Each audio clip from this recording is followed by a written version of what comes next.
Terri is a trans woman in the 2024 Netflix dark comedy, Baby Reindeer, who is treated quite badly. She is dating this Scottish dweeb, Donnie, who met her on a trans dating website under a false identity, who confines their dates to a dingy bar at the outskirts of London, as to keep her as far away from his life as possible, who doesn't report her assault at the hands of his stalker to the police because he presumably doesn't want them to find out he's dating a trans woman. And in one of the most viscerally upsetting moments in the entire show for me, this dork leaves her on the tube after she asks him for a proper kiss, leaving her looking at him with a look of absolute heartbreak as he just backs out on her. Like, this guy sucks.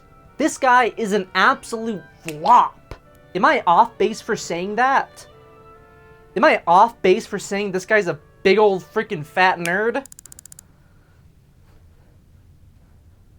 Given Donnie's treatment of Terri, you would assume that Baby Reindeer's trans representation flops. But I actually think it goes hog wild. So let's go hog deep and discuss the trans representation in Baby Reindeer. Let's hog out, girls. For a lot of trans women, I know that Baby Reindeer can be really hard to watch because it hits so close to home. I know a lot of trans women who have been in Terri's shoes, who have dated awful people who treat them like garbage because they can't get over their own shame in dating a trans woman. So I think it's perfectly understandable for a lot of trans people to not like the representation in Baby Reindeer because it is difficult. It is difficult to watch. It's hard to watch this trans woman get assaulted and called a man by Donnie's stalker and him not report it to the police. But that's why I like the trans representation in Baby Reindeer so much, because it is so difficult, it is so hard to watch, and it's so real. The difference between Terri and a lot of other trans representation in media is where in lesser shows the treatment of trans people is justified, Donnie's treatment of Terri is not. The show explicitly tells us that you should never treat a lady how Donnie treats a lady. That he is in fact flopping right now. Let's flop. Let's go flop wild. After the aforementioned date where Donnie leaves Terri on the tube, after she asks for a little kissy, he explains how the date went to his ex-girlfriend's mom, but puts himself in Terri's shoes. Tells her that she was the one who backed out on him, that she was the one who fumbled. And her response to this was, "That's awful. What a terrible, terrible thing she did to you." Where in reality, it was actually a terrible, terrible, terrible, terrible thing he did to her.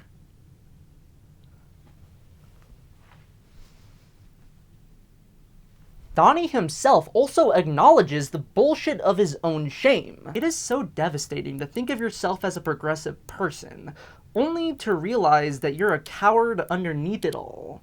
But when you spend so long swallowing your shame, it is hard to stop it from becoming a part of you. The show shows us that the deeper and the more Donnie indulges in his shame, the more his life blows up. The blame for shame is not on Terri here.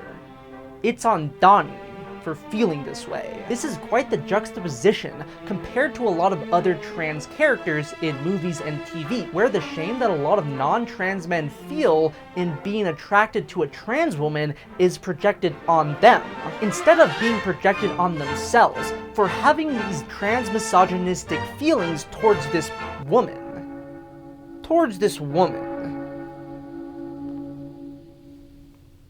In Baby Reindeer, the trans misogyny in Donnie's anxiety is criticized, and the show portrays it as one of his major flaws. Like this beautiful lady asks you for a kiss, and instead of bagging the baddie and giving her a little smooch, you have a panic attack and leave her all alone on the tube. Really? Talk about fumble. Put Baby Reindeer up against Ace Ventura: Pet Detective, starring Jim Carrey, who was also in The Grinch, where he played the Grinch in The Grinch. The main antagonist of that film is a trans woman named Lois Einhorn, who killed a guy. Einhorn is portrayed as quite the piece in the movie. A woman who makes all of these men act up like old dirty hound dogs.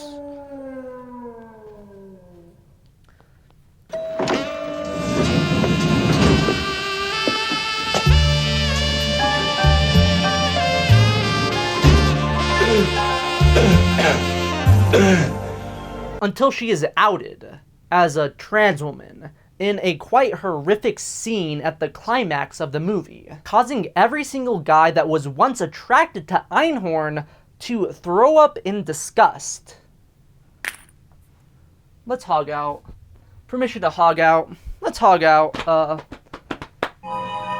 This moment is treated as Einhorn's comeuppance for not only killing a guy, but also being a trans woman who had the eye of all of these guys. This moment when Einhorn is pantsed and violently outed is not treated as the awful and horrible moment that it is treated as the ultimate punchline to the film. And the shame that every single guy feels in being attracted to her is justified, because that was actually a man. The blame is on Einhorn. She is the punchline. She is the loser who lied about her identity. The joke is on Einhorn. Einhorn is at fault. Like, she did kill a guy, but like, can a woman have a hobby? God forbid a woman have a hobby, honestly. In Baby Reindeer, Donnie's shame is not placed on Terri. His shame is placed on himself.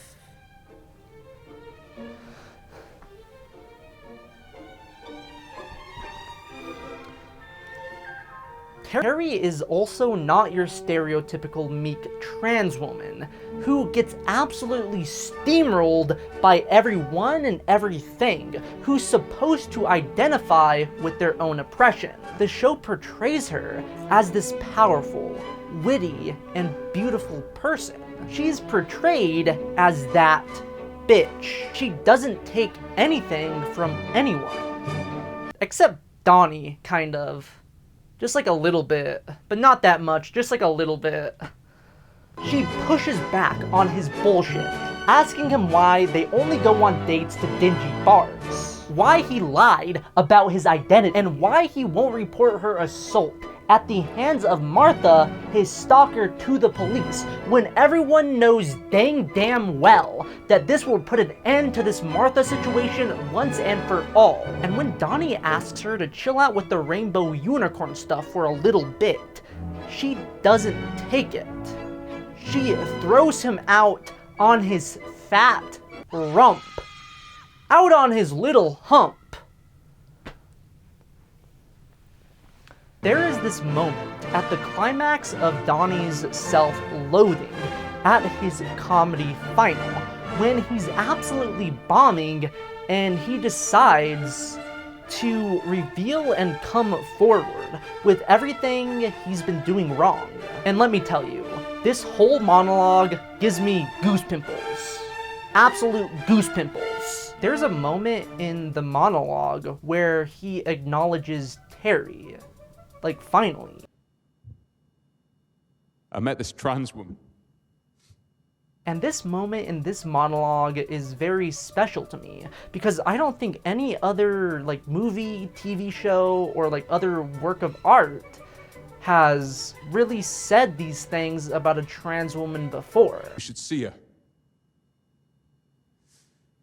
She's the most beautiful person you've ever met, and he proclaims how much he loved her, how beautiful she was, and every single way he messed it up with her, and everything that he lost because of it. That he could have had happiness if he could have gotten over his internalized shame in being attracted to this trans woman. I see what it was that I lost in her, and moreover, I see why I messed it up in the way that I did. And it's because of this, right? It's because I loved one thing in this world more than I did her, right? One thing. And do you know what that one thing was? Hating myself.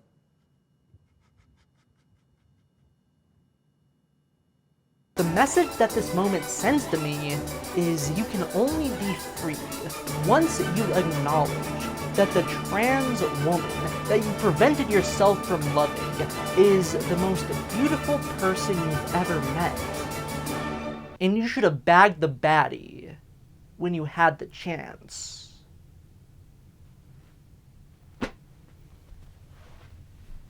Yeah, and that's pretty much Terri. And yeah, that's